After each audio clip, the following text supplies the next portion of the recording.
I am Brendan Bannon, and I have just returned from southern Sudan, right beside the Congolese border, where I was photographing a relatively unknown crisis.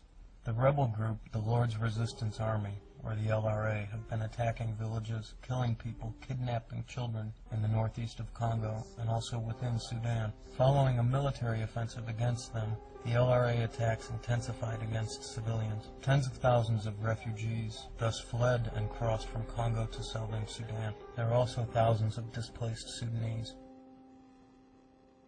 The area is filled with fear and filled with tension. Most of the people that I saw who had sought refuge had a real look of trauma on their faces, and in their eyes and in the way that they held themselves. You could just see it. People there are really worried. When you're on the road, you see people traveling by foot or by motorcycle with spears in their hands or bows and arrows on their backs. And this isn't common, this is exceptional. And it's happening this way because people are scared of when the next attack will hit. Throughout the area, towns and villages are constantly being attacked by rebels. And these incredible, brutal attacks don't make the news. They should, because what's happening there is a catastrophe for these people. There are scores of people who have been kidnapped. There are families that have been completely ripped apart. Family members abducted and enslaved.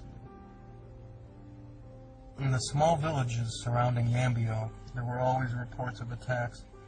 Every day I would hear that people had been captured the day before. I also heard first-hand reports of people being killed. There seems to always be refugees arriving from Congo. Around Yambio, MSF is supporting the communities with mobile health clinics. They're also providing medicine and other support for local health structures in South Sudan. Wherever there are large gatherings of people like this, there's always the danger that diseases can break out. To protect people, the doctors and nurses of MSF are conducting measles immunizations in some of the small communities and in the refugee camps. People are still displaced and are living outside the refugee camps. They try to stay as close as possible to the main roads going in and out of Congo. They may want to make short trips in to find relatives that have been captured or kidnapped. They may just be waiting news to find out if loved ones are alive or if they're dead. There is suffering that you cannot see.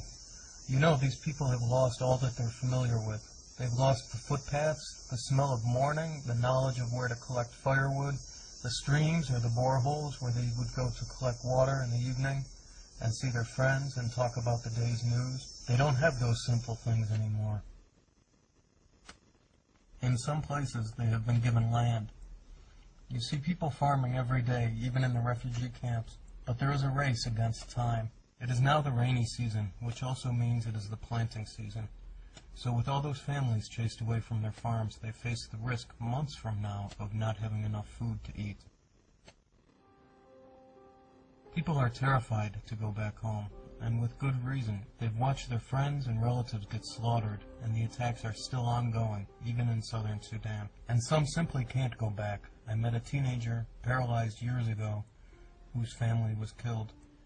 He was carried out of the bush and across the border on the back of a neighbor's bicycle. Now he's surviving from the kindness of strangers alone. One man who I had met was waiting in line at a food distribution. He had just arrived the day before, having fled from Congo.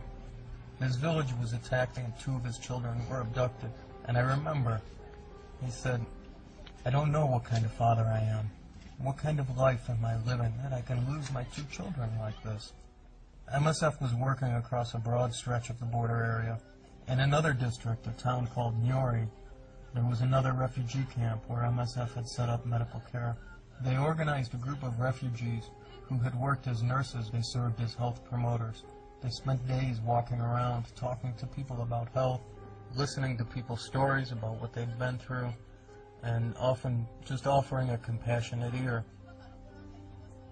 Every day the clinic was full.